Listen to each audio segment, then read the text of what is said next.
Hello, friends, and welcome back to r/ProRevenge. In our first story, we'll tell you about how our OP dealt with the thieves who bothered him. But before we begin, don't forget to subscribe to our channel if you're new here and turn on notifications so you don't miss a new video every single day. Here we go. Steal my stuff? Get glittered. I live in an apartment building. As a member of the local free gifting community, we put gifts out on a regular basis for people to pick up. We had a massive front porch to the building that had plenty of space to put an entire living room set by the front corner and still move furniture in and out comfortably. Nothing resembling a tight squeeze. We made appointments with people to pick up their gifts, usually within an hour of us setting them out, so there was no issue with trash sitting out. The property manager lived in the building and assured us that there were zero issues with the gifts sitting on the porch for pickup. The gifts were almost always labeled or in paper bags with a name on them to differentiate from the free piles that people would put out with free signs. At some point, I started getting complaints that gifts were not there to pick up when I had set them out. I made sure to tighten appointment pickup times, clearly label who the gifts were for, and hide things in clearly labeled bags, but they kept going missing. We had some issues with porch pirates stealing gifts from others, so I didn't consider right away that it was someone in our building until I noticed a pattern of what time gifts were being stolen, often within minutes of being set out, if they went out at 5 p.m. The rest of the gifts in the area were being stolen in the evening. I got very upset when a gift for a newborn was stolen at lunchtime, when I thought it would be safe to leave out for an hour, and decided to do something about it. I posted in the group, in case it was a member, they'd get a warning to stop, that I needed glitter to stop the porch pirates and was gifted some in bright indigo. I wrote a note that said, "Stop stealing gifts for other people," and put it in a paper bag. I folded the bag down double with the edge sticking out for easy pulling open. I stapled one end. Then I used a straw to funnel glitter into the fold so it would fly out everywhere when opened, and stapled the other end. Labeled the bag with a highly distinctive name, and set it on the porch at 4:45 p.m. with instructions to my partner that if it was still there at 10 p.m. when he got home, to bring it inside. Then I just waited. I don't know what I expected, maybe some screams or something. Anyway, 5 days later, I finally broke down and asked the property manager if anything strange had happened recently. She said, as a matter of fact, someone had called to hire the carpet cleaner for an off-schedule cleaning because they spilled blue glitter in their carpet. As they'd caused the damage and used the machine and labor, they'd already paid the carpet cleaning fee. I gave her details that I'd put a gift out full of glitter, but it disappeared immediately before my intended recipient, my partner, could get it.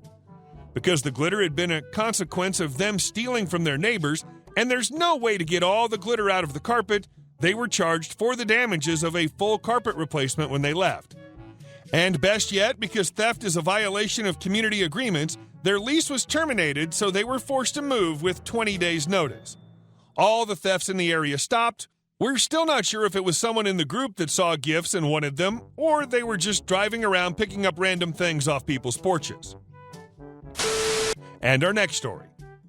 Don't worry, I made sure to get a receipt this time. My dad gets sent on business trips fairly often. As with most business trips, all his expenses are covered. When he has to spend money during the trip on things that can't be paid in advance, he gets reimbursed by the company when he gets back and lets them know what he spent and what he spent it on. This is just stuff like the hotel, food, and transportation. During one of those trips, he was staying in a Swiss hotel, taking a plane back home the next morning. As he leaves the workplace, they ask him if they should order him a taxi for the next morning to get to the airport, which is about 50-ish kilometers away. My dad replies that it's a 5-minute walk from his hotel to the train station, so he'll just take a train to the airport instead. He does, and a few days later he gets a call from whatever finance department handles repaying expenses. They ask him if he got a receipt for his train ticket, because otherwise they can't cover it. Dad replies he only has the actual train ticket, which has the price on it, but that's all he has. You just buy it at a machine in the station, and all you get is the ticket. There's no receipt. So the lady at the phone tells him they can't pay him the cost because he doesn't have a receipt. So a few weeks later, he's back in the same exact spot, and when they ask if he's going to take the train again, my dad goes, "No can do. I don't get a receipt that way. Order me a taxi." So the next morning, he goes on a fairly long taxi drive to the airport. Fun fact, Swiss taxi rides are expensive as F. Once again, a few days after he's back, a call from finances about what the hell this €200 charge is and how he had to spend so much this time. Dad's reply was something in the lines of, well, last time I took the train, but you didn't want to reimburse my ticket because I didn't have a receipt. So this time I took a taxi. But don't worry, I made sure to get a receipt this time, so there should be no problem with paying me back for this, right? I was told they accepted because technically there was nothing they could do. The expense was necessary to get to the airport, and he had a receipt proving it. Later that day, they informed him that in the future he was allowed to use the train if it was cheaper, and he would only need to provide them with the train ticket.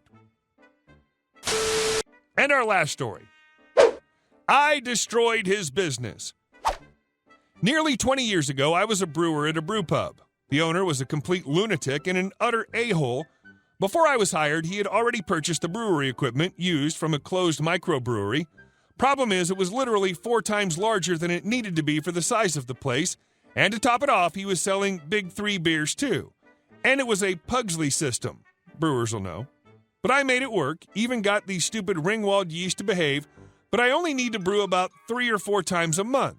I've worked at places we brewed that much a week, so I wasn't needed anywhere near 40 hours a week, and I was salaried. So he decided I needed to work nights manager at least 2 nights a week to fill out my hours. That was fine. It was an easy gig. After our first year, he advertised a huge anniversary event with specials on food and drink, food specials, commercial beer specials, and didn't even mention that we made our own, much less put anything on special. Idiot. Not too long after, I got my first vacation in over a year, and he was mad at me for insisting, but life was stressful. Not least of which because my mom was in hospice, stage 4 cancer. But her condition was such that she said my wife and I should go, she'll be fine, so we went camping for a week. The day before our trip was to end, we got word she had died 2 days earlier. My family didn't know how to reach us, only she did. We rushed home, 6-hour drive, and on the way I called my boss and told him what had happened and that I probably wouldn't be in on Monday as planned. This was Saturday. I found out later from a bartender that he complained at the chef that I was probably going to want more time off. I did in fact take Monday off, but I went in on Tuesday to do my night manager shift. Now, my mom's wishes were to be cremated with no embalming, so the memorial service was planned for 2 weeks later, right before Labor Day weekend. There was a big memorial service Thursday and the interment for the family Friday, so I planned and made sure that the servers were full and I wouldn't need to brew for at least a week.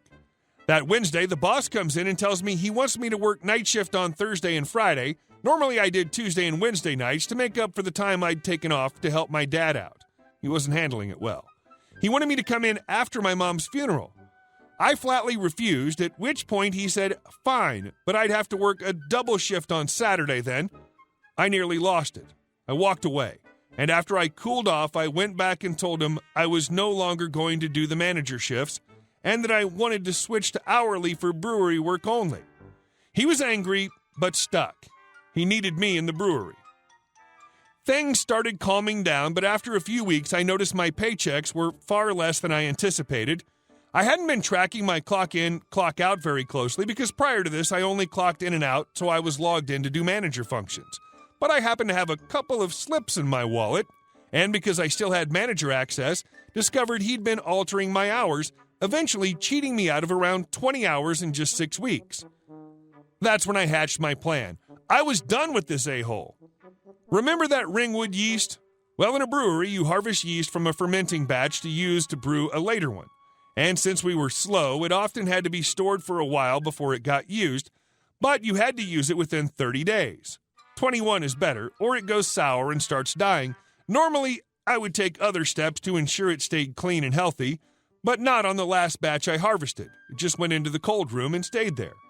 I stopped going in very often, just logging tank levels to make sure nothing ran out and made him suspicious. I would even go in to make sure he wasn't in that day and later message him that I'd brewed, I hadn't, and waited. On day 45, after I got the check for the last hours I worked, I overnighted my keys and a resignation letter.